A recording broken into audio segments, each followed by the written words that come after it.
Ça fait plus d'un an que je surveille ce transfert. Ça fait plus d'un an que j'ai les yeux là-dessus et que je me dis si ça se passe, je serai juste trop content. Parce qu'au niveau du marketing, au niveau du joueur, sa technicité, sa rapidité, sa puissance, eh bien je kifferais l'avoir au PSG.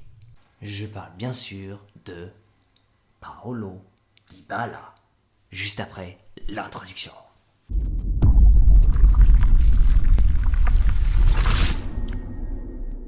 Bonjour et bienvenue à tous, merci beaucoup d'avoir cliqué sur la vidéo, ça fait super plaisir, vous êtes de plus en plus nombreux à regarder mes vidéos, à vous abonner, à liker, à tout faire pour soutenir ma chaîne, ça me fait super plaisir, merci beaucoup. Aujourd'hui on va parler de 3 personnes. L'arrivée de Dybala, est-ce que c'est possible ou pas, et surtout comment jouer avec lui et pourquoi il faudrait le prendre. La deuxième, bien sûr, Zinedine Zidane. Qu'est-ce qui s'est passé? Est-ce que ça a avancé? Je vais te dire, il y a une grosse poussée de la part du PSG et on va en parler juste après. Et bien sûr la troisième, ça y est, gros coup de tonnerre en Espagne. Est-ce que c'est vrai, est-ce que c'est faux? L'arrivée de Ousmane Dembélé au PSG, qu'est-ce qui s'est passé dans la presse? Je vais tout te raconter, est-ce qu'il faut le croire ou pas? C'est juste maintenant. Alors Paolo Dybala, c'est déjà un joueur exceptionnel. 28 ans, mais en super grande forme, il est super fort, réellement. L'idée, c'est qu'il y a quasiment tous les grands clubs d'Europe qui veulent l'avoir. Manchester City, Liverpool, Real de Madrid, Barça, ils le veulent tous. Barcelone, PSG, Tottenham, l'Inter, enfin, en fait, tous les grands clubs sont sur Dybala, parce que son contrat, il va s'arrêter le 30 juin. Mais qui c'est qui va l'avoir gratuitement? Parce que là, il reste 3 jours de mercato, s'il y en a un qui arrive à le décrocher, honnêtement, ça m'étonnerait, parce qu'il faut le temps des négociations quand même. Mais par contre, en juin, il va y avoir tous les clubs européens, ils vont s'acharner sur lui. Alors que veut faire le Real Madrid? Le Real Madrid, honnêtement, Camavinga au Real de Madrid, ça n'a pas vraiment super bien fonctionné. Après un an, l'idée du Real de Madrid serait de faire partir Camavinga et de faire venir Dybala. Attention, Dybala veut rester à la Juventus. Il veut absolument rester à la Juventus, il se plaît là-bas, il est en pole position pour y rester. Seul problème, c'est que son salaire, il veut le revoir. Il n'acceptera pas de rester à Juventus pour 7 millions d'euros. Le PSG en offre 8 millions pour l'instant. Et je peux vous dire que jusqu'à juillet, les enchères, elles vont monter. Parce que récupérer Dybala, c'est chaud. Et c'est surtout qu'en plus, on a Messi au PSG. 2 Argentins. Alors Dybala au PSG, ce serait bien, ce serait même super bien. Du coup, il faudrait qu'il vienne pour remplacer quelqu'un. Mbappé, Dybala ne sera pas le remplaçant d'Mbappé. Mbappé, leur but, c'est vraiment de le garder quand même. Neymar, quoi qu'il fasse, il restera au PSG. Parce qu'au niveau du marketing, il rapporte énormément d'argent.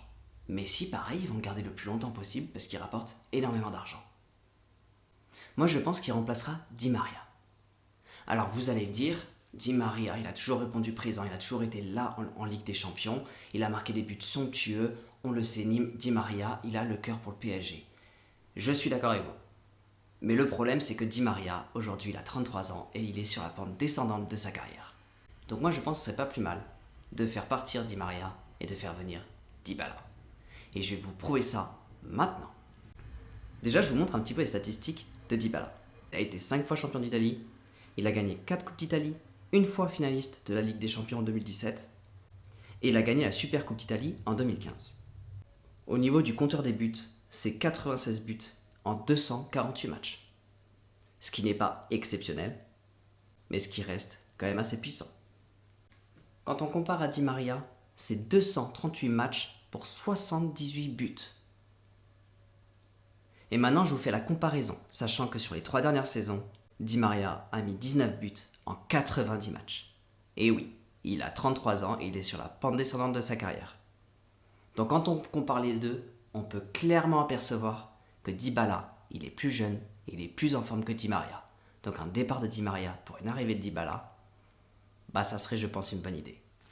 Donc maintenant que je vous ai prouvé que Dybala pourrait être meilleur que Di Maria et qu'il ferait du bien à cette équipe-là, je vais vous montrer à peu près comment jouer avec lui. À savoir que Dybala, son placement principal, ça va être sur le devant de l'attaque, en second attaquant. Il peut également rentrer dans un système de jeu où il pourrait être avant-centre, milieu offensif.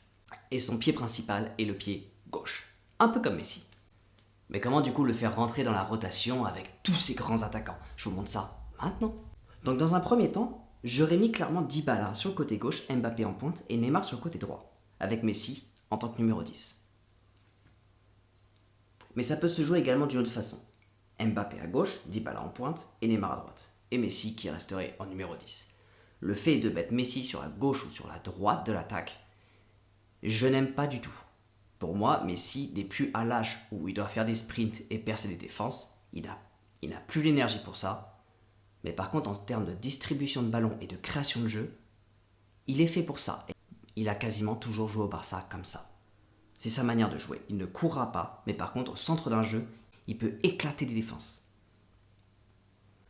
Donc oui, on pourrait clairement mettre Messi en pointe, Mbappé à gauche, Neymar à droite et Dybala en tant que numéro 10. Mais le problème, encore une fois, c'est que Messi, sur un côté, il s'isole trop, il n'est pas dans le jeu et de plus, il va ramer et il va perdre toute son énergie. Donc je pense que le mieux, c'est l'un des deux que je vous ai montré en photo. Et n'hésitez pas à me dire quel est le système que vous préférez. Maintenant qu'on a vu l'affaire Dybala, honnêtement, je pense que c'est une excellente idée pour le PSG. On passe tout de suite à cette grosse affaire espagnole qui justement m'a fait super rire. Allez, je vous montre tout ça, c'est parti. Les médias espagnols, ils sont balèzes.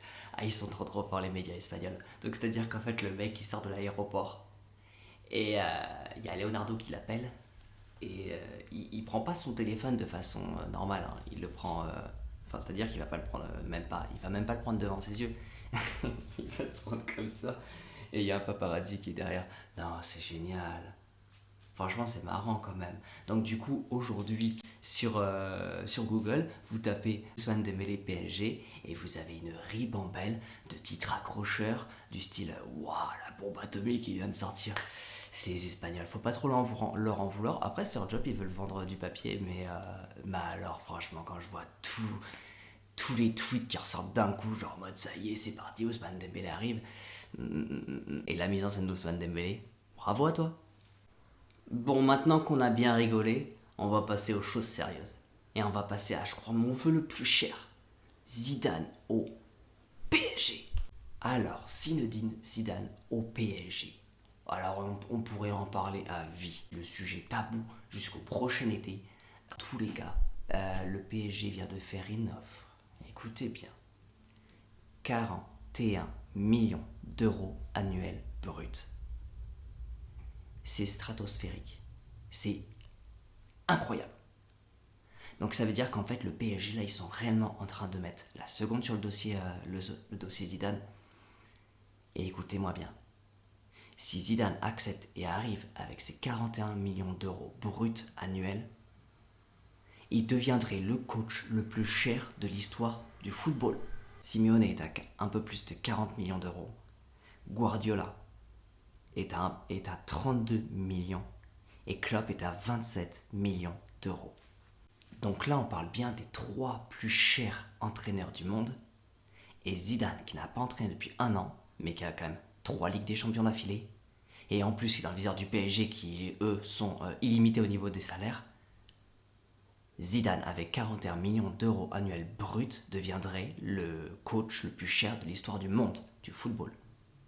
Et je vous ai pas dit, ça, c'est juste son salaire. Je ne vous parle pas des sponsors et de tous les bonus qu'il y a avec. Ça va être incroyable. Zidane est sur le point d'arriver au PSG, c'est une certitude. Et s'il y en a encore qui doutent du fait que Zidane a un petit peu les yeux sur Marseille, ne veut pas tromper Marseille ou quoi que ce soit, j'espère que là, vous êtes conscient que ce serait la plus grosse erreur de sa vie. Même si Zidane se trompe, ne peut pas cracher sur 41 millions d'euros bruts quand même. Avec tous les sponsors qui vont derrière, avec tous les bonus. Non. Non. Même si Zidane il a un honneur à sauver, essaye quand même, tu verras bien. Mais en plus, dans tous les cas, il a quand même la meilleure équipe du monde au PSG. Il a juste des réglages à faire, ça va prendre quelques mois. Mais alors, il a de quoi faire un truc. Donc, pour débriefer de cette vidéo, Dybala, son contrat s'arrête le 30 juin. Et à mon avis, le PSG ferait bien de sauter à fond sur lui. Par rapport à Zidane, le PSG est en train de mettre la seconde pour absolument le faire valider le plus vite possible au PSG. Et à propos d'Ousmane Dembélé, c'est de l'intox, mais c'était drôle quand même. Les amis, malheureusement c'est déjà la fin de cette vidéo. Merci beaucoup à tous ceux qui l'ont regardé jusqu'au bout. N'hésitez pas à lâcher un like, vous abonner et commenter si ce n'est pas déjà fait pour le soutien et le référencement de la chaîne, c'est super important. On se retrouve très vite pour une toute nouvelle vidéo. Surtout, n'oubliez pas, prenez soin de vous et allez Paris.